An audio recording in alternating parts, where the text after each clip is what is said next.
Hi, everybody. This is Fred Ovea at Spirit Reflections, and this is a new series on the Tao of Leadership, an adaptation of the Tao Te Ching by John Heider, with an application towards leadership abilities. Any kind of leadership, be it a community, business, family, personal leadership.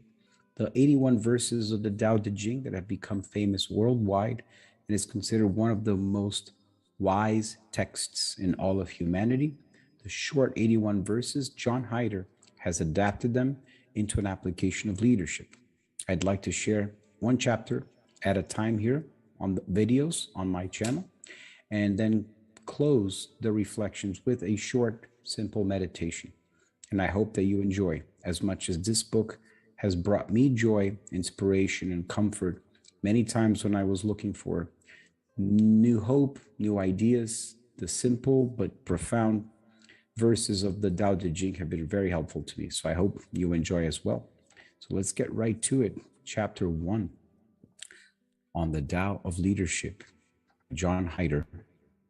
Chapter 1 goes like this. Tao means how. Tao means how things happen, how things work. Tao is the single principle underlying all creation. Tao is God. Tao cannot be defined because it applies to everything. You cannot define something in terms of itself. If you can define a principle, it is not Tao. Tao is a principle. Creation, on the other hand, is a process. That is all there is. Principle and process. How and what. All creation unfolds according to Tao. There is no other way. The Tao cannot be defined, but Tao can be known. The method is meditation, or being aware of what is happening. By being aware of what is happening, I begin to sense how it is happening. I begin to sense Tao. To become aware of what is happening, I must pay attention with an open mind.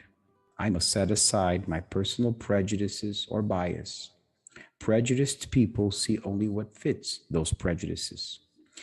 The method of meditation works because principle and process are inseparable. All process reveals the underlying principle. This means that I can know Tao. I can know God. By knowing Tao, I know how things happen.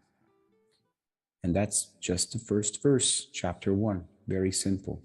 So some of the takeaways from this chapter is being aware that the method of meditation, or being aware of what is happening in the present moment, is a recommended tool to center myself. And the more I practice it, the more I begin to sense how things are happening. I begin to sense God, Tao all around me. Important to note that Tao Te Ching means the book of how things happen, or also the book of the path, the way. And so when I'm able to distinguish between what is happening around me and how things happen, I begin to sense not only the principle and the process together, but I begin to notice the trends and the patterns around me, so that I'm able to act more consciously as opposed to react impulsively in my emotions, sensations, feelings, and thoughts that hit me.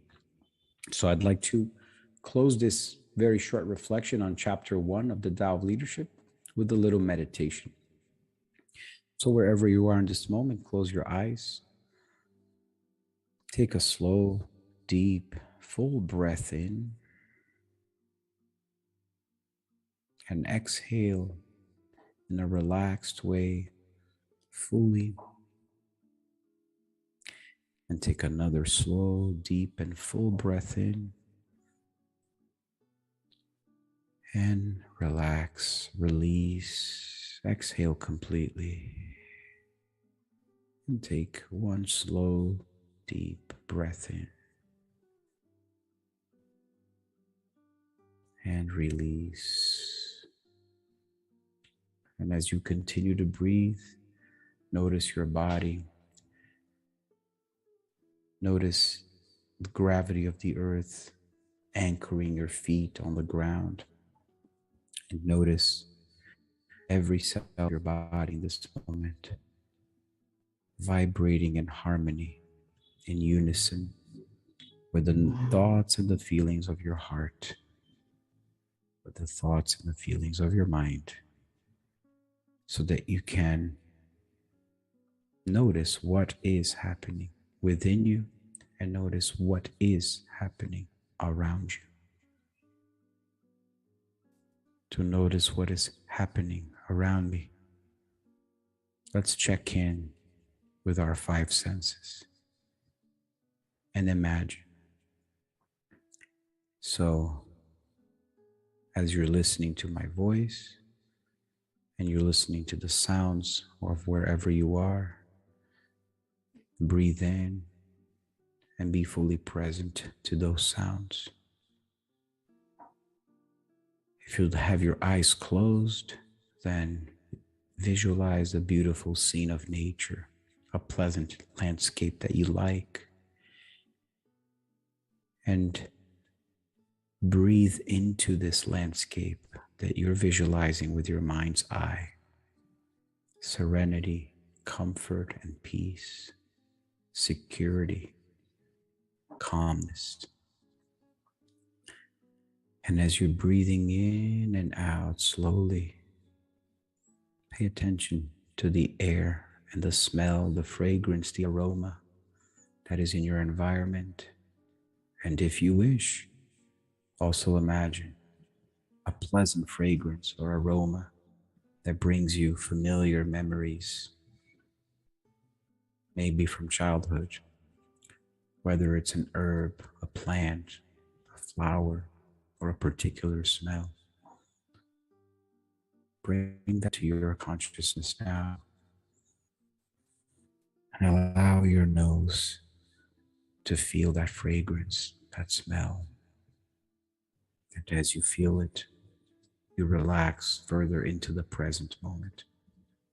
And as we continue to check in with our five senses to notice what is happening, taste the saliva in your mouth now and imagine that you are quenched with this soothing,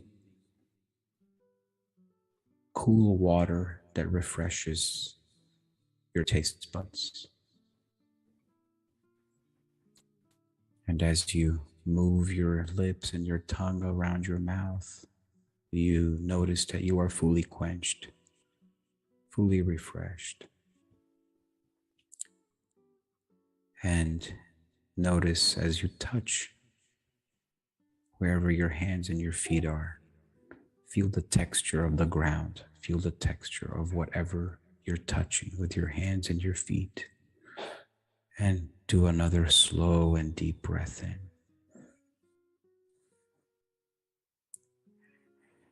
And release completely. And as you do that, we are noticing what's happening around us. And to notice what's happening in us, we bring our attention to the present moment. And as we go deep within ourselves more and more to see what's happening in us and around us, we'll also begin to sense how things happen. And we begin to sense God in us. And that peace, that everlasting peace, that nothing from the outside can ever harm, can ever touch. And we connect to that inner peace. And whenever you're ready, if you'd like to open your eyes, slowly come out from this present state of meditation and continue to sense the peace, the calmness, and the beauty in your mind, in your heart, and also around you. And have a great rest of your day.